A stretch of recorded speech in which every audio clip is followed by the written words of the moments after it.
ಅಧಿಕಾರಕ್ಕೆ ಬಂದ ನಂತರ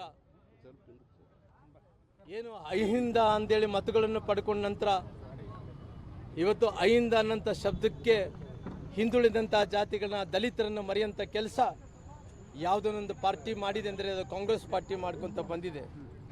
ಹಂಗಾಗಿ ಭ್ರಷ್ಟ ನಾಗೇಂದ್ರ ಅವರು 187 ಕೋಟಿ ರೂಪಾಯಿ ಭ್ರಷ್ಟಾಚಾರವನ್ನು ಮಾಡಿದ್ದಾರೆ. ಆ ಭ್ರಷ್ಟಾಚಾರ ಮಾಡಿದಂಥ ವ್ಯಕ್ತಿಯನ್ನು ರಾಜೀನಾಮೆ ಕೊಡಿಸಬೇಕು ಅಂತೇಳಿ ನಮ್ಮ ಪಕ್ಷದ ಅಧ್ಯಕ್ಷರಾದಂಥ ವಿಜಯೇಂದ್ರ ಅವರ ನೇತೃತ್ವದಲ್ಲಿ ಇಡೀ ರಾಜ್ಯದಾದ್ಯಂತ ನಮ್ಮ ಹೋರಾಟವನ್ನು ಕೂಡ ಮುಂದುವರಿಸಂತ ಕೆಲಸ ಮಾಡ್ತಾ ಇದ್ದೀವಿ. ಇದು ಭ್ರಷ್ಟ ನಾಗೇಂದ್ರ ಅವರು 187 ಕೋಟಿ ರೂಪಾಯಿ ನಮ್ಮ ಭವಿಷ್ಯದ ಮಕ್ಕಳನ್ನ ಇವತ್ತು ಅವ್ರ ಭವಿಷ್ಯವನ್ನು ಕಸ್ಕೊಂಡಂತ ಕೆಲಸ ಮಾಡಿದಾನ.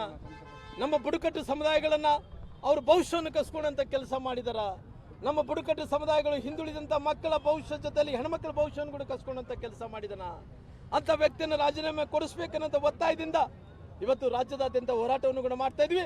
ನಾನು ಈ ಸಮುದಾಯದ ವಿರುದ್ಧ ಅಲ್ಲ, ಈ ಸಮುದಾಯದ ವಿರುದ್ಧ ಹೋರಾಟ ಮಾಡ್ತಾ ಇಲ್ಲ. ಆದರೆ ಕಾಂಗ್ರೆಸ್ಸಿನ ಪಾರ್ಟಿ ಭ್ರಷ್ಟ ನಾಗೇಂದ್ರ ವಿರುದ್ಧ ಹೋರಾಟವನ್ನು ಮಾಡ್ತಾ ಇದ್ವಿ. ಅದಕ್ಕೋಸ್ಕರವಾಗಿ ಸದನದಲ್ಲಿ ಕೂಡ ಒಪ್ಪಿಕೊಂಡಿದ್ದಾರ. ನಾವು 187 ಕೋಟಿ ರೂಪಾಯಿ ಭ್ರಷ್ಟಾಚಾರ ಆಗಿದೆ. ಈ ಭ್ರಷ್ಟಾಚಾರ ಮಾಡಿದಂಥ ಹಣ ಇವತ್ತು ಕೂಡ ವಾಪಸ್ ನಿಗಮಕ್ಕೆ ಯಾವುದೇ ರೀತಿಯಲ್ಲಿ ಕೂಡ ತಿರುಗಿ ಕಟ್ಟಿಲ್ಲ. ಅದಕ್ಕೋಸ್ಕರವಾಗಿ ನಾನು ವಿನಂತಿಯನ್ನು ಮಾಡ್ತಾ ಇದ್ದೀನಿ, ನಾನು ಸರ್ಕಾರಕ್ಕೆ ಒತ್ತಾಯವನ್ನು ಮಾಡ್ತಾ ಇದ್ದೀನಿ. ಮುಖ್ಯಮಂತ್ರಿಗಳೇ, ಇವತ್ತು ಭ್ರಷ್ಟಾಚಾರಕ್ಕೆ ತಾವೇನು ಬೆಂಬಲವನ್ನು ಕೊಡೋಂಥ ಕೆಲಸ ಮಾಡ್ತಾ ಇದ್ದೀವಿ. ಏನು ಹೇಳ್ತಾ ಇದ್ರಿ? ಎಲ್ಲರ ಮೇಲೆ ಕೇಸ್ಗಳಿದಾವ, ಎಲ್ಲರ ಮೇಲೆ ಕೇಸ್ಗಳಿದಾವೆ ಅಂದ್ರಿಗಿನ ಅವೆಲ್ಲ ಕೇಸ್ಗಳಿರೋದು ವೈಯಕ್ತಿಕವಾದಂಥ ಕೇಸ್ಗಳು, ಬೇರೆ ಬೇರೆ ರೀತಿ ಕೇಸ್ಗಳು. ಸರ್ಕಾರ ಖಜಾನೆಗೆ ಕೈ ಹಾಕಿದಂಥ ಏಕೈಕ ಮಂತ್ರಿ, ಈ ದೇಶಕ್ಕೆ ಸ್ವತಂತ್ರ ಬಂದಂಥ ಮೊದಲನೇ ಮಂತ್ರಿ, ಮಾಜಿ ಮಂತ್ರಿಗಳು, ಹಾಲಿ ಮಂತ್ರಿಗಳಂದ್ರೆ ನಾಗೇಂದ್ರ ಅವರು. ಬಹುಶಃ ನಿಮಗೆ ನಾಗೇಂದ್ರ ಅವರೇ ಬೇಕಾಗಿತ್ತಾ?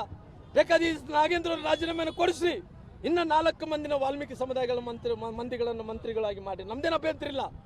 ಇಂಥ ಭ್ರಷ್ಟ ಮಂತ್ರಿನ ನೀವು ಅವಕಾಶ ಮಾಡಿಕೊಡ್ತಾ ಇದ್ದೀರಲ್ಲ, ಭ್ರಷ್ಟಾಚಾರಕ್ಕೆ ಇವತ್ತು ನೀವು ಬೆಂಬಲವನ್ನು ಸೂಚಿಸುವಂಥ ಕೆಲಸ ಮಾಡ್ತಾ ಇದ್ದೀರಲ್ಲ.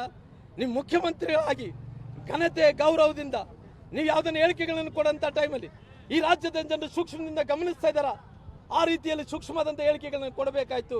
ನೀವು ಭ್ರಷ್ಟಾಚಾರಿ ಭ್ರಷ್ಟ ಮಂತ್ರಿ ಆದಂಥ ನಾಗೇಂದ್ರ ಬೆಂಬಲವನ್ನು ಕೊಡುವಂಥ ಕೆಲಸ ಮಾಡ್ತೀವಿ. ಸದನದಲ್ಲಿ ಇವತ್ತು ವಿಜಯೇಂದ್ರ ಅವರು, ಅಶೋಕ್ ಅನ್ನೋರು, ಚಲವಾದಿ ನಾರಾಯಣ ಸ್ವಾಮಣ್ಣವರು ಎಲ್ಲರೂ ಕೂಡ ಸದನದಲ್ಲಿ ಒಳಗಡೆ ಹೋರಾಟ ಮಾಡ್ತಾ ಇದ್ದಾರೆ.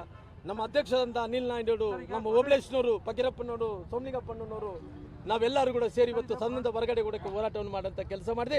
ಎಲ್ಲಿ ತನಕ ಕೂಡ ರಾಜೀನಾಮೆಯನ್ನು ಕೊಡಲು ಮುಂದಿನ ಆ ಹೋರಾಟವನ್ನು ಮುಂದೆ ರೂಪುರೇಷೆಗಳು ನಮ್ಮ ಅಧ್ಯಕ್ಷರು ನೋಡ್ತಂತ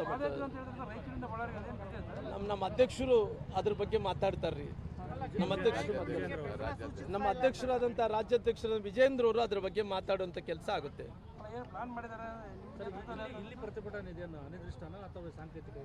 ಇದು ಬಹುಶಃ ಸಾಂಕೇತಿಕವಾಗಿ ಅಹೋರಾತ್ರಿ ಕೊಟ್ಟಿದ್ದಾರೆ. ಇನ್ನು 2-3 ದಿನದಲ್ಲಿ ರೂಪುರೇಷೆಗಳು ಅದ್ರ ಬಗ್ಗೆ ಕ್ಲಾರಿಟಿಯಾಗಿ ನಮ್ಮ ಅಧ್ಯಕ್ಷರು ಮಾತಾಡ್ತಾರೆ. ಇಲ್ಲ ರೀ, ನನ್ನ ಅಧ್ಯಕ್ಷರು ಏನು ತೀರ್ಮಾನವನ್ನು ತಗೊಂತಾರೋ, ಪಾರ್ಟಿ ಏನು ತೀರ್ಮಾನ ತಗೊಂತದೋ ಆ ತೀರ್ಮಾನಕ್ಕೆ ತಕ್ಕಂಗೆ ನಾವು ಎಲ್ಲರೂ ಕೂಡ ನಡೀತೀವಿ.